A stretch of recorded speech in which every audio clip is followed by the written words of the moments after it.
আমরা এই ধরাধামে সবাই এসেছি ক্ষণিকের জন্য। ক্ষণিকের জন্য এসে আমরা এই নাট্যমঞ্চে নাটক করছি এবং আমাদের প্রত্যেকের এক একটা রুল দেওয়া আছে এবং আমরা চেষ্টা করি সেই রুলগুলো সুন্দরভাবে প্লে করার। এখানে আমাদের সবাই মা, বাবা, ভাই, বোন, কাকা, কাকিমা, জেঠা, জেঠিমা সবাই সবার রোল প্লে করে চলছে। কিন্তু আসলে বলতে কি জানেন, আসলে বলতে এখানে কেউ কারোর নয়। এখানে সবাই আমরা প্রত্যেকে এক একটা রোল প্লে করছি শুধুমাত্র, এবং এই জিনিসটাই আমাদের বুঝতে হবে।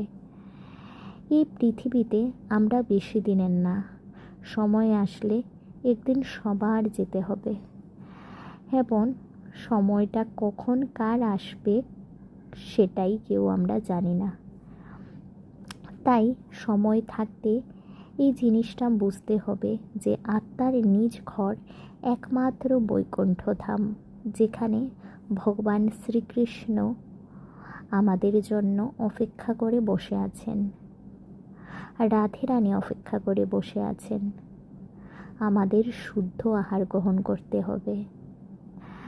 যদিও আমরা যারা ছোটবেলা থেকে আমিষ আহারে অভ্যস্ত, তাদের পক্ষে তো অনেকটাই অসুবিধা শুদ্ধ আহার অর্থাৎ নিরামিষ আহার গ্রহণ করা, কিন্তু আমাদের চেষ্টা করতে হবে শুদ্ধ আহার গ্রহণ করা, শুদ্ধ ভক্তি মন থেকে করা, আর ভগবান শ্রীকৃষ্ণ অথবা ভগবান রাধারানীর নাম জপ করা বেশি বেশি করে, যাতে আমরা ভগবান শ্রীকৃষ্ণের অর্থাৎ আত্মার নিজ ধামে অতি শীঘ্র ফিরতে পারি। কারণ মানব জন্ম অতি দুর্লভ।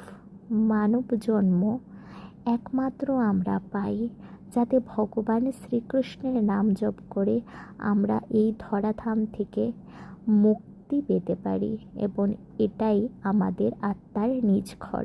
রাধে রাধে।